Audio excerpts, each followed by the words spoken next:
James Opande ana makosa kubwa.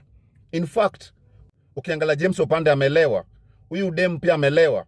Akifunguliwa Haga, in fact she's enjoying. Anasema, "Oh baby, she's happy about it." Akafunguliwa kama cock. Tukaona kasusu. Na tukaona huko nyuma Haga. Alafu now ladies, you want to come all over the social media condemning this man.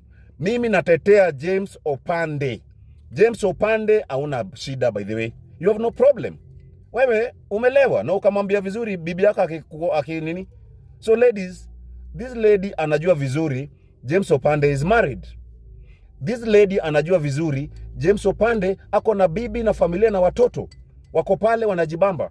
Alafu wewe hujavaa ngodha, hujavaa panty, hujavaa baika, umeachilia vitu zako, hujafunika kasusu, hujafunika huko nyuma exhaust pipe. What do you expect?